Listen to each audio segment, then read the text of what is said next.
Hey, so today we are sharing some hard stuff. We're sharing some, We're sharing some real stuff. yeah, some of our story about waiting on God for children. It is very near and dear to our hearts, but we believe that the Lord is saying that now is the time for us to share this with you. So we are doing exactly that, and we pray that it blesses you, that it impacts you, that it encourages you as well. Please do share with us your thoughts in the comments. Let us know what are you waiting on God for, and how has that journey been for you as well.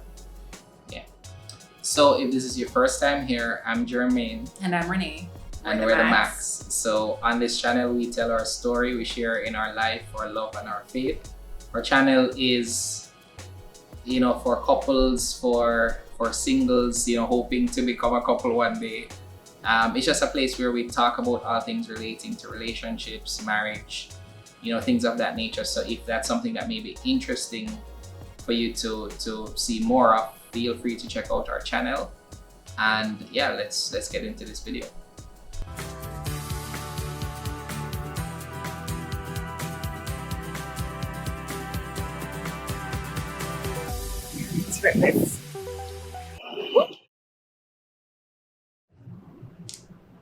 In 2009, Jermaine and I got married. And we had every intention of, enjoying our first few years of marriage. That's what we were encouraged to do. And we thought it was a good idea. Of course, just us, just married newlyweds. Let's enjoy it. Let's just be us and have a good time as husband and wife for the first 2 years. At the time that we got married, we were already together for 6 years. So, we felt like getting into marriage, no, not a lot of things would have been new to us about each other. That's a different story.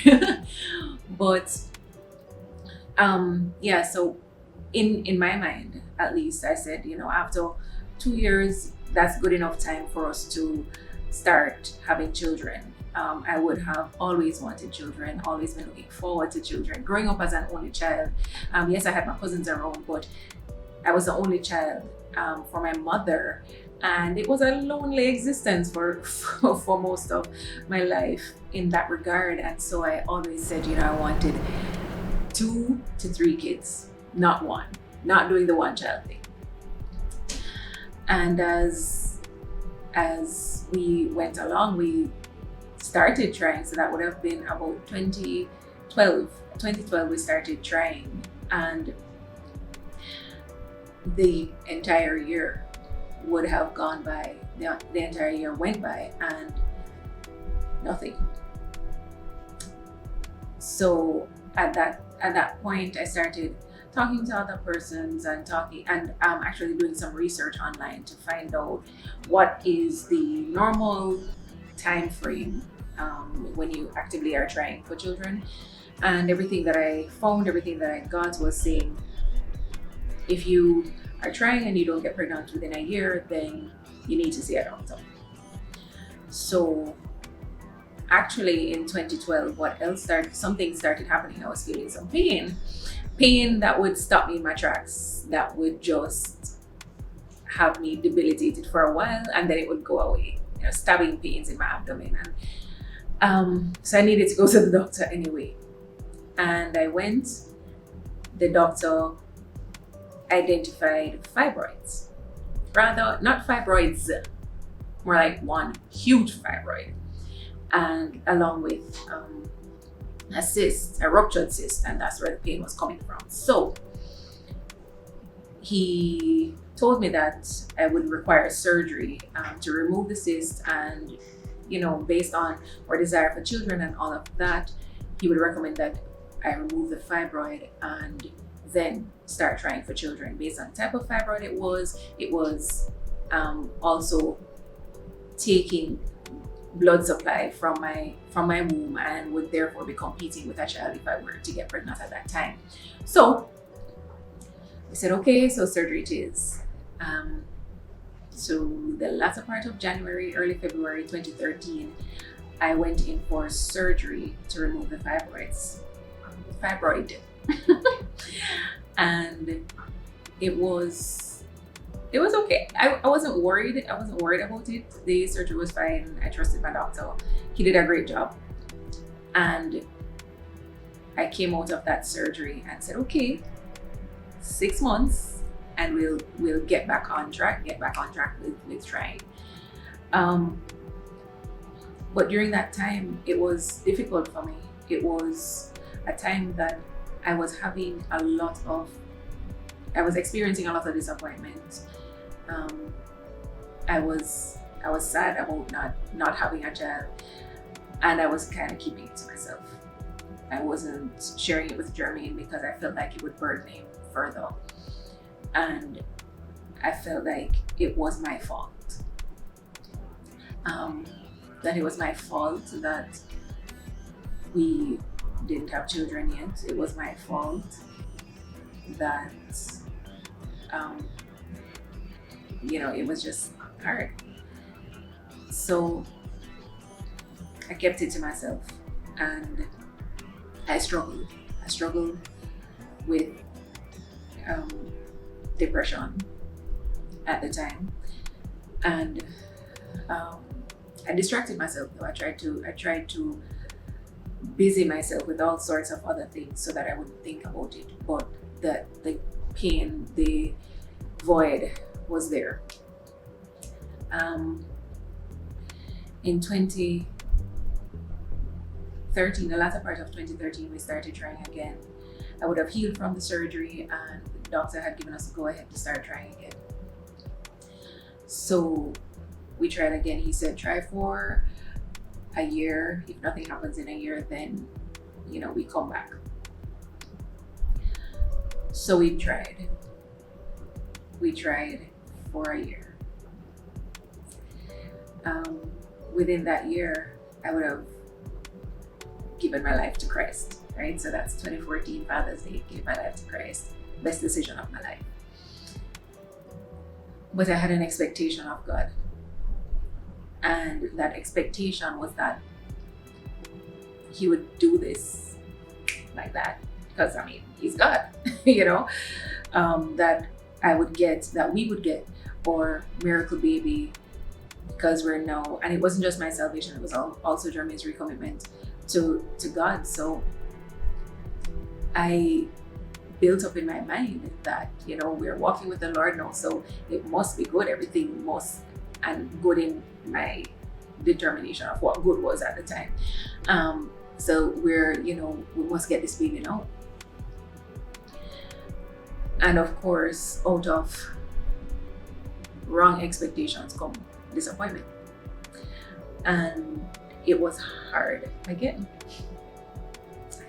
It was hard again because now I felt like it wasn't just me. It wasn't just me and my thoughts. It was me and God having a conversation now. Lord, what did I do? Lord, why can't we have children? Why am I still here crying every month? Why am I still having to struggle with this? Why aren't you blessing us with children?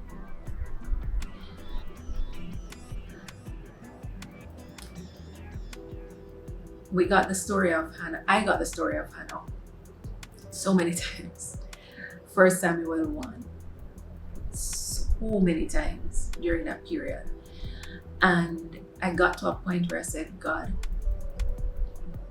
I don't want to hear about Hannah anymore. I don't want to hear it one more time, because she got her baby. And I'm still here waiting. And then it wasn't only the story of Hannah, Sarah, Rebecca. The stories just kept on coming. The biblical references, the scriptures kept on coming about women who were considered barren, but they waited on the Lord and they trusted in the Lord, and He opened their womb. Like, that's how it's written. That's how it's written in the Bible, right? He opened their womb and they had children. Not children. So I battled with that. With the Lord for a long time. And I say a long time because I would have started 2014, like literally as soon as I got saved. That was what I was before the Lord. I was constantly asking the Lord about this baby. And by 2015, I started hearing from the Lord directly. I started growing in that relationship with Him and getting dreams and words from the Lord and all of these awesome things. Now, being young in my faith at the time, I didn't really understand some of what I was hearing and some of what I was experiencing, and so I would have thought I would have misinterpreted some of what I heard, some of what I experienced, and out of that misinterpretation came anger. I was angry at God because I believed He was saying that it's time. I believed that He was saying that it's going to happen for us. And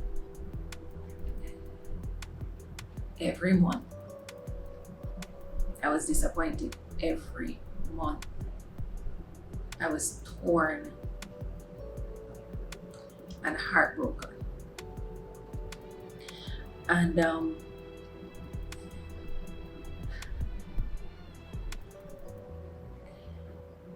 I felt alone. I felt alone for a while because at the time, Jermaine was desirous of having kids. He was willing to have kids, but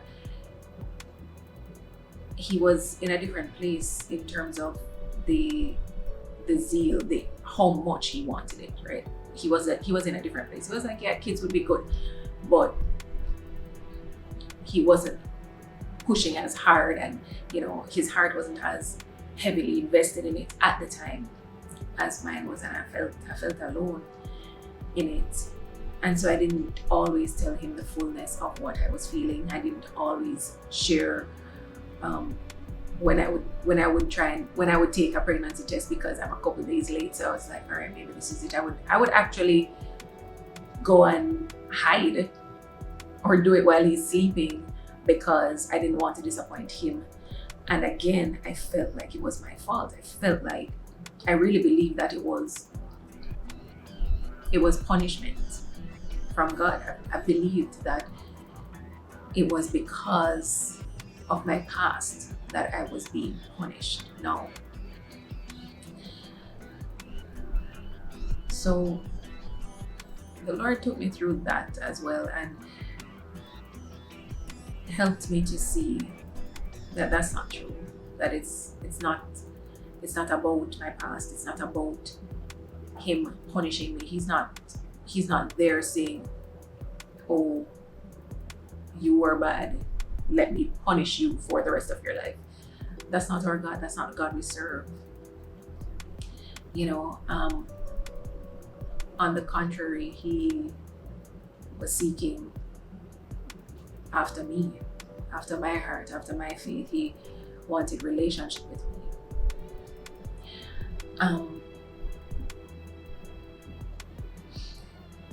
But the years continued to roll by, and maybe about 2017, Jermaine started to be a little more invested, and we continued. We went to the doctor. We went to the doctors, and they told us that we will not be able to have children naturally, and that they therefore recommend that we visit the fertility clinic. And we did. We visited the clinic. It was hard news. It was hard news to hear, and it was something that I didn't fully accept because I said, no, we're children of God. Like, He is our creator and He can do this. it's not outside of his realm. It's not outside of his power and his authority to open my window. But we went to the clinic nonetheless to hear what they're saying. We know that there are physical things that could possibly be causing this. And we did the first round of tests. We heard what the options were. We heard the recommendations of the doctor. And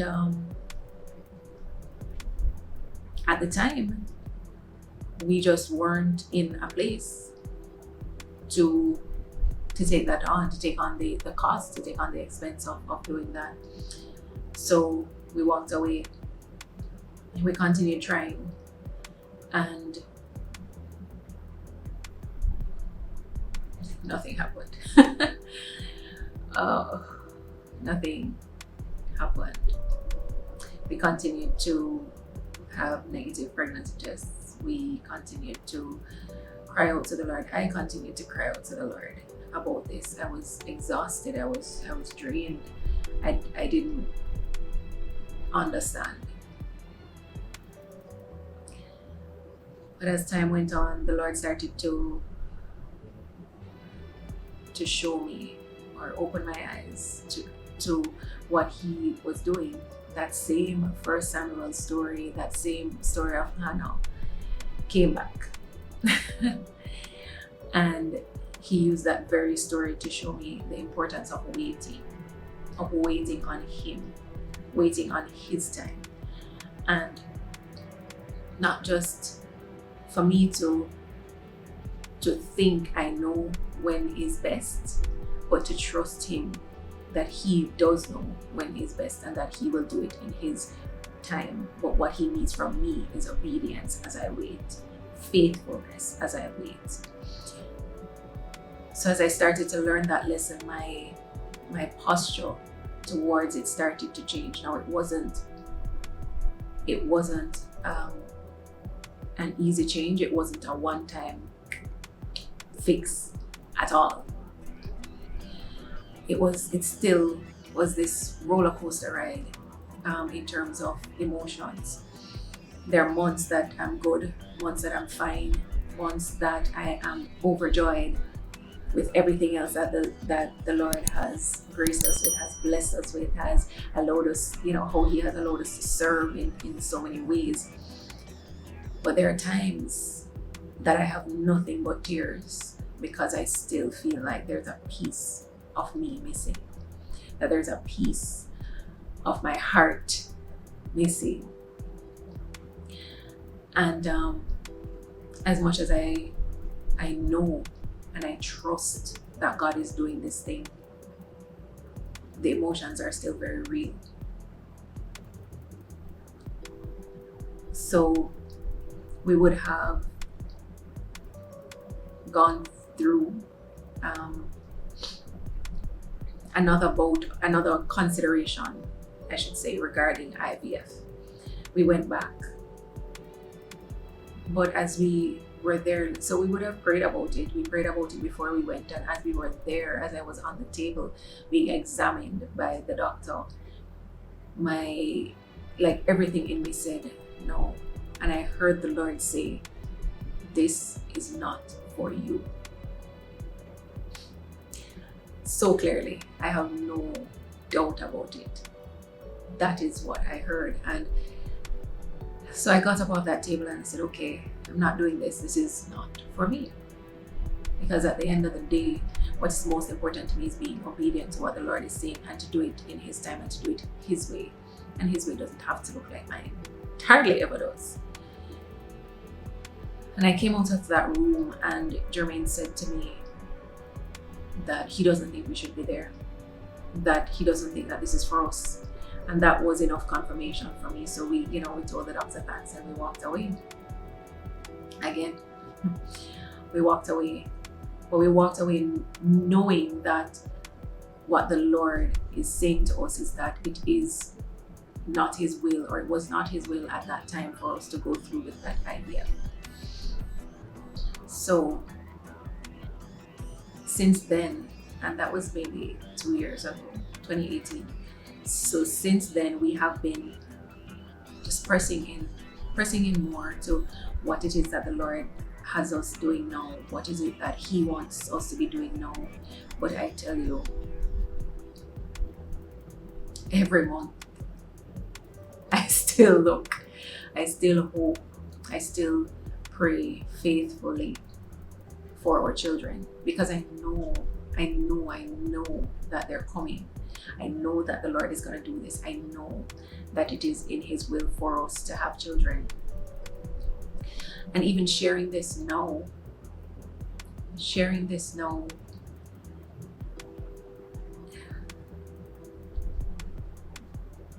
only comes because I really believe that the Lord is saying that we should share this, and it is for somebody.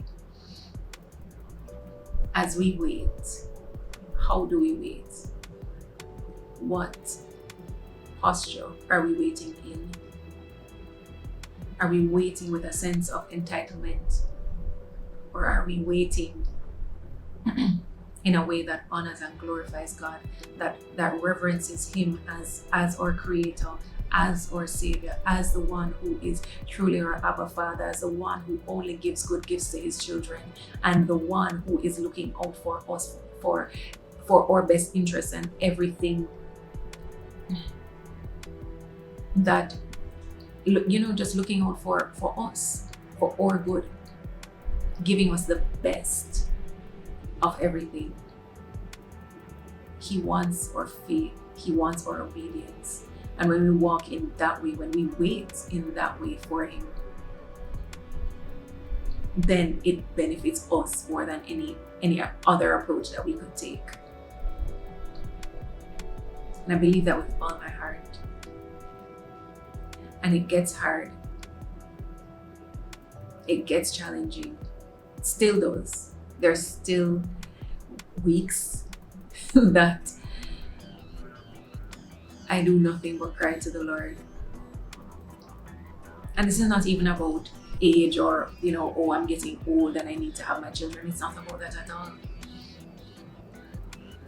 Because I really believe that regardless of what age I'm at, God can do it.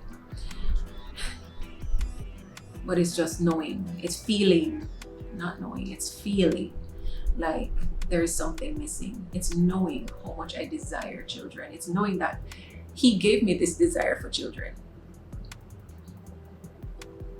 And the not knowing when they'll come, the not knowing is hard. But trusting Him, trusting God is safety for me. It is peace for me. It gives me rest. And I know that even in those times that I am broken and falling apart and just in tears, and tears are all that I can offer Him, I know that He bottles those tears. And they're precious to Him, and He understands. He knows. He knows. So, thinking back to, being a teenager, I thought that having children was just something that just kind of happened. It's not. I actually thought every time you had sex, children were produced. It's really weird. But if you're close to me, you'd know that. Let me not say it that way. If you knew me growing up, then you'd know. Persons would ask, "Hey, Jermaine, how many brothers and sisters do you have?" I'm like, 8. They're like, "Yeah." Then I share how much cousins I have. Then I share how many aunts and uncles I have. So I come from a family where there's just a lot of kids. So it was almost something that I really never thought about. I thought it was something that was automatic. I thought, the most challenging thing I'd have to do as an adult is figure out, how I'm gonna deal with all all the women I was gonna have. That's literally, it's like, how can I keep,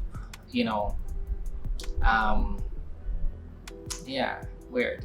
Anyway, so when I got married, and we are married for a few years, and Renee, we started to talk about kids, because naturally, as you're married, you're asked. When you're single, the first thing you're asked is, when are you gonna get married? When you're married, the first thing you're asked is, when are you gonna have kids? And family asks, friends ask, everyone asks, hey Jermaine, how are you guys? I'm good. You have any kids yet? Don't wait too long, hey Jermaine, how is Renate? Is she pregnant yet? So it was a lot of that. And, for the first few years, it was okay. And then, I found out that, when the first time I thought about seriously having kids was when Renee had to do surgery. And she mentioned that in earlier. And when she had to do her surgery, I was like, okay. My concern at the time was that if she had a fibroid once, she may have it again. So it's important for us to try and have kids immediately as we are allowed to, because I don't want this to happen to her again. And I'm thinking that it may be a complication we would have to deal with again. Thankfully and gratefully, we have not. She removed a massive one. But since then, we haven't had those challenges to deal with. So I'm grateful. I think that's mainly attributed to a lifestyle change. Not that I know the reason. And if you're watching this and you have those challenges, I'm not trying to make light of it or anything. So when she had to do that surgery, I was like, okay, maybe it would serve us well to try and have kids soon. At the time, I was a lot younger. I was like, okay, am I ready for kids? Not really, but who's ever really ready? It's not something that you wake up ready. I was like, okay, we can start trying. I thought trying would be fun. So I was like, okay, let's try. Let's solve this puzzle. And so we started trying as soon as we were allowed to. And we're trying. That part when you're trying, you're like, yes, that one did it. Yes, pregnant. I'm the man. I'm good. There's no way that I had a thought. I'm sorry. I was gonna say it's no way it could feel that good and not result in a child, and I'm sure we'll edit this out, so it's completely inappropriate. But I was like, sure, I was confident because I'm like, thinking back at my family, my background, my father, his father. This is something that I shouldn't have to work for. It's just gonna be there. It's a part of, you always hear be fruitful and multiply. So, it's God's will. And so we're trying and nothing. We go to the doctor. Doctor gives us our options because we had to run some tests, and the tests that Renee did were extremely painful for her. We did some, and what I remember one particular visit where we're talking about options, and we're talking about things like, I think it's called like egg sharing or something like that. It's the thought, I'm not sure how it works, maybe Renee can explain this one, but the idea was that it's sort of like this program where you give up some of your eggs for the chance to, I don't remember what it was, but I know what occurred to me, or the thought that came to my mind, was that one day I could be walking on the street and saw a child that looks like me. I'm gonna be like, yo, is that my child? It was just weird. And so I just remember, doctor's visits and tests, and at one point I was given some medication as well to try and assist on my side. That did nothing but really made me very, I just remember feeling very kind of amped. I guess it was, testosterone or something like that. But I think after taking that for a while, I don't remember taking it that consistently, honestly. I really don't remember.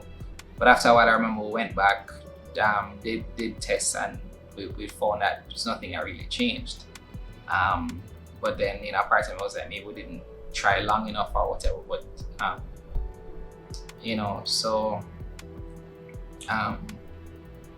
I just remember us trying for a very long time. When we both, started to process with the Lord about it,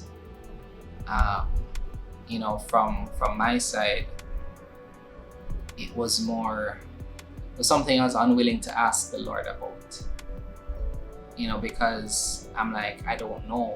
In my mind, I'm like, if I don't have kids, then maybe I'm not supposed to. If the Lord wants me to have, then He'll give it to me. If it is that we were supposed to, so maybe we're one of those parents who just won't have kids.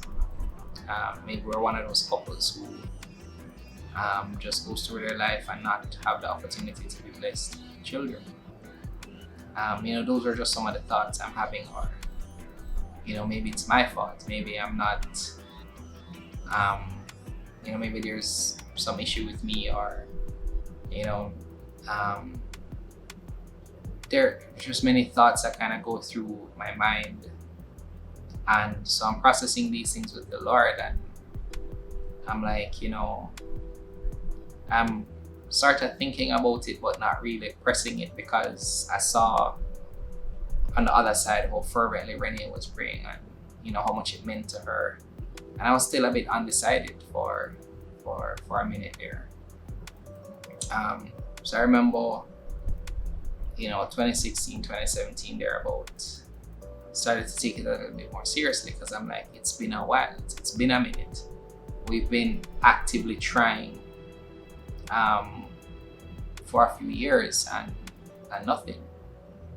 And so, it started to really concern me that, we weren't making any progress. And so we started to explore those options, and it's just, I guess a part of the story that I focus on is just the mindset and the experience of what it means to want to be a father as a man, and you can't be. I think every man sort of thinks about the kind of father he's going to be. He thinks about, passing on things to his son. He thinks about, teaching his son how to do the things he knows how to do, and maybe even teaching him things that he, always wanted to do or always wanted to pass on. I think about just, how I want my children to grow up, how I want them to impact this world. And I'm thinking and I'm processing and I'm going through all these emotions of just trying to counter feeling as if, it's something that's just not gonna happen. And so it's just, that's probably the hardest part about waiting. Because I am, as I'm talking about this, I'm extremely hopeful. I believe that it's gonna be soon for us. I think that the Lord is going to show up in a mighty way for us, and I think even this video will serve as a testimony of a time that we faithfully waited for the Lord to deliver on what He has promised us. But the hardest part, I would say, is just every now and again, my defenses get weak. My hope feels like it's waning a little bit, because there's always, I believe, and an expectation that's in my mind. There's something that I hold on to say, okay, just a little bit longer, just a little bit longer, just a little bit longer. And just a little bit longer to you, you have a sort of period in your head. So when you're waiting for 2 years, you're like, okay, just a little longer, 2 more years, that should be okay. Then you're at 4 years, you're like, well, just a little while longer. You're like 5 years, 6 years. I mean, for us, it's been a very long time. And yet, I think about, testimonies of persons waiting 15 years, testimonies of persons waiting 20 years. And it encourages me, and it does make me sad, because the part of me that's sad is that I feel as if my children won't get the best of me if I have them so late. If I'm 50 when my child is 10, what's the quality of time that I'm going to be able to spend with them? Am I going to be able to keep up with them? Am I going to be literally their old man?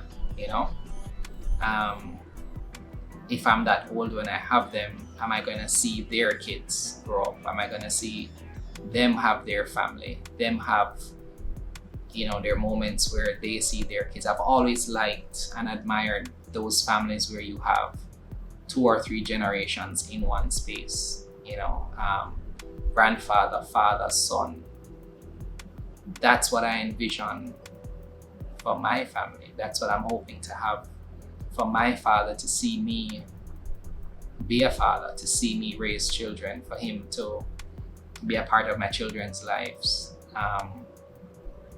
for him to pass on what he knows to them, for him to teach them things that maybe I can't,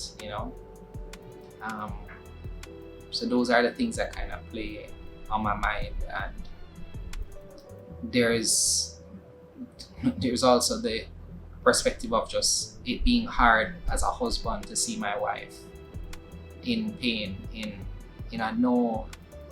I think half the times she thinks that she's hiding it from me. I'm aware. I'll be in the bedroom and hear sobbing, or I'll just see a mood change, and I'll be like, okay, yeah, it's that time of the month.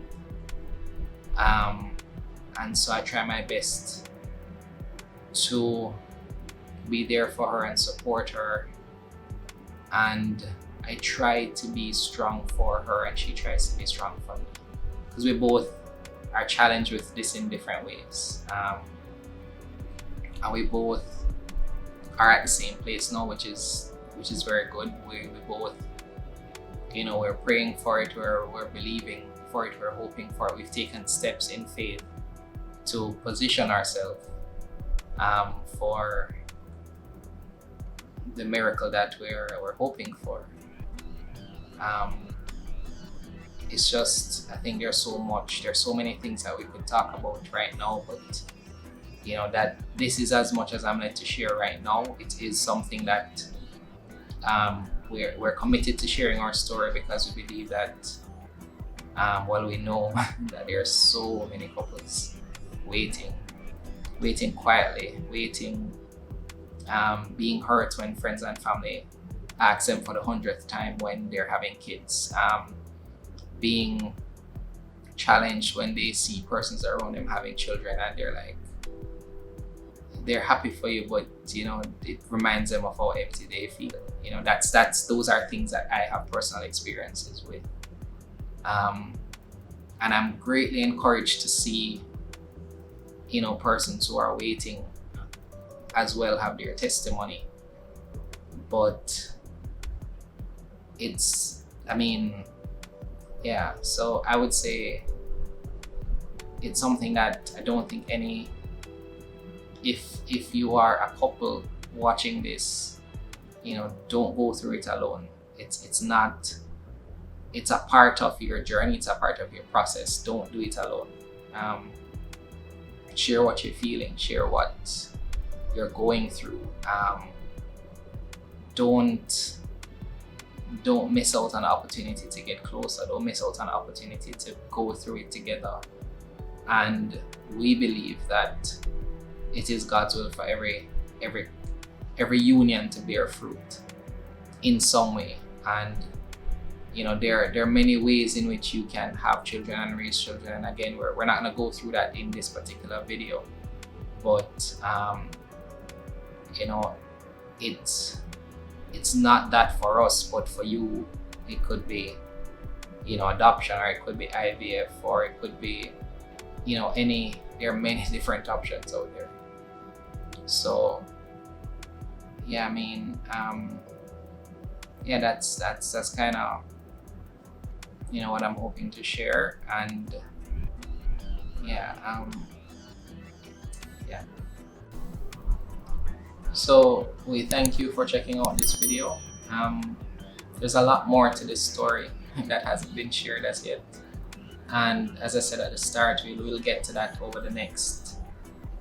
We'll get to that because we do have some other content lined up, but this was the right time to start telling this story. And we encourage you to follow us on social media, where we're hoping to start a series on waiting on the Lord soon.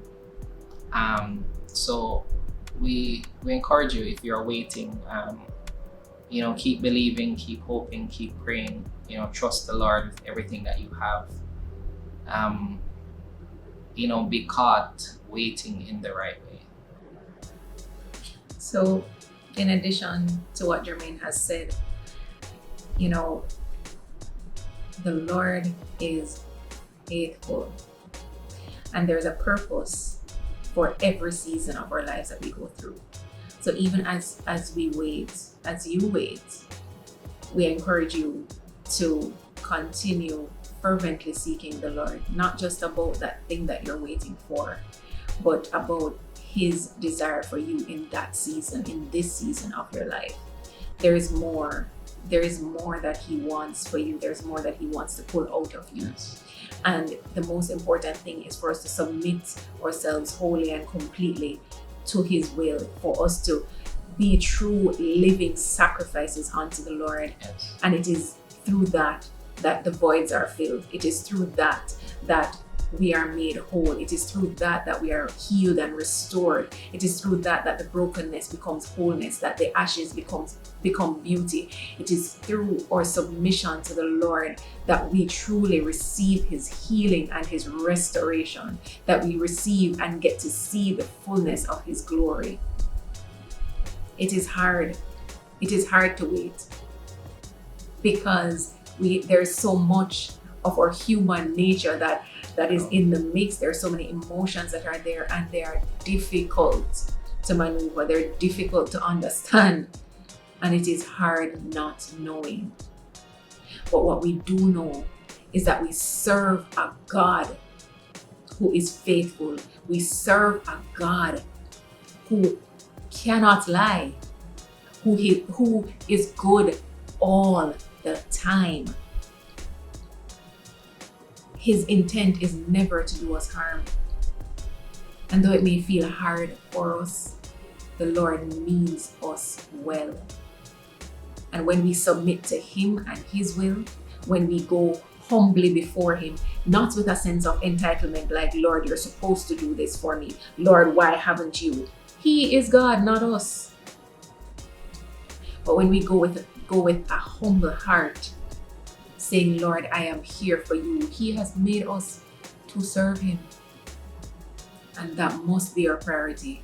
When that truly becomes our priority, when our hearts are turned to Him in that way, there are amazing things that we will see come to fruition. There are things in us that He's developing in this wait, as we wait, and as you wait. So seek Him fervently, seek Him with all your heart, seek Him honestly, and watch Him work. Stand firmly on your faith, knowing that God is for you. He is for you, and He will do it.